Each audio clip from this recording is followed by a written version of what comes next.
আমি ঢাকা বিশ্ববিদ্যালয়ের সূর্যসেন হলের ছাত্র ছিলাম।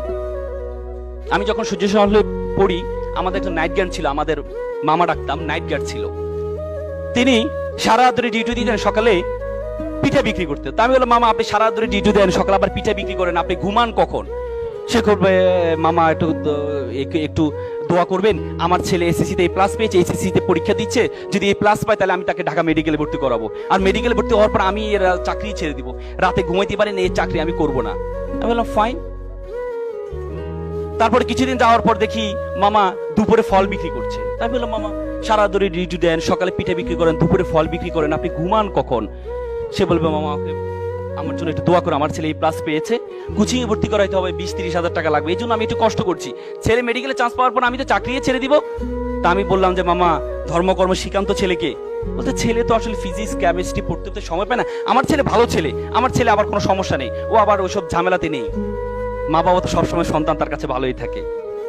কিছুদিন যাওয়ার পরে আমি তাকে কোচিং এ ভর্তি করার ব্যবস্থা করে দিয়ে, ছাড়ের ব্যবস্থা করে দিয়েছি। কিছুদিন হটফুট করে দেখে আমার রুমে মিষ্টি নিয়ে আসলো, মামা আমার ছেলে ঢাকা মেডিকেলে চান্স পেয়েছে। কি উত্তাল, কি আনন্দ! আমার লাইফে সন্তানের খুশিতে এত আনন্দ পিতামাতা হতে পারে আমি কখনো দেখিনি। মনে হচ্ছে যেন সে মেডিকেলে চান্স পেয়েছে।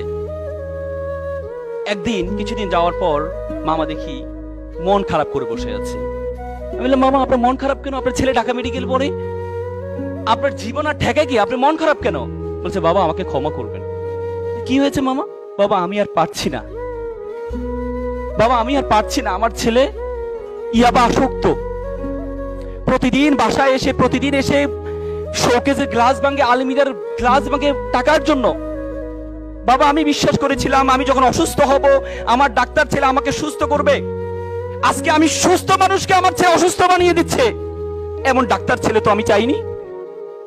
আমার ছেলে যদি দিন মজুর হতো, আমার ভাইয়ের ছেলে দিন মজুর, সারাদিন কাজ করে এসে মা বাবার সাথে একসাথে খাওয়া দাওয়া করে, এমন ডাক্তার ছেলে তো আমি চাইনি, এমন অসভ্য ছেলে তো আমি চাইনি।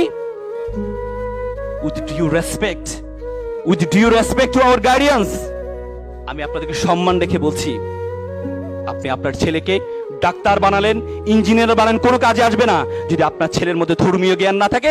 এই ছেলে ভয়ঙ্কর আকার ধারণ করবে, ভয়ঙ্কর আকার ধারণ করবে।